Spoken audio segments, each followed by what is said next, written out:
Isa sa mga karaniwang blood test na ipinapagawa ng doktor ay ang serum creatinine test o creatinine test. Pero ano nga ba ang serum creatinine test at bakit ito mahalaga?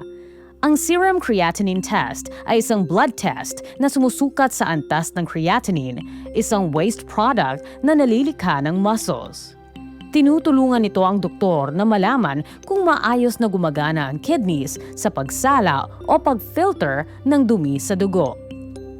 Maaaring irekomenda ang serum creatinine test sa mga may diabetes o high blood pressure, may hinihinalang sakit sa kidneys, umiinom ng mga gamot na maaaring makaapekto sa kidney function, o kailangan ng regular monitoring ng kidney function.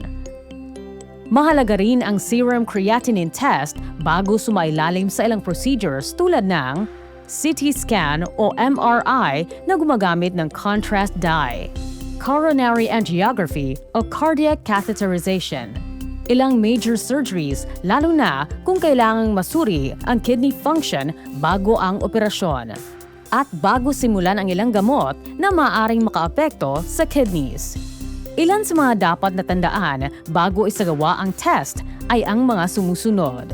Karaniwang hindi kailangan ang fasting maliban na kung may iba pang laboratory tests na kasabay nito.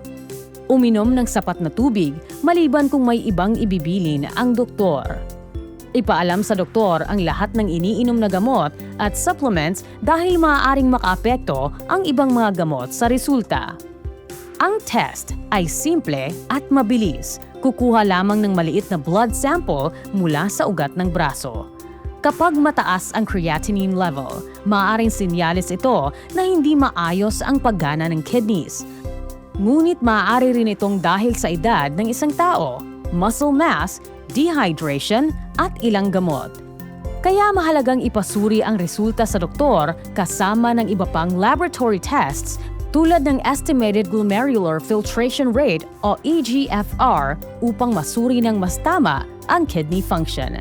Kung may iba pang nais malaman tungkol dito, makatutulong kung magtatanong sa pinakamalapit na health professional sa inyong lugar.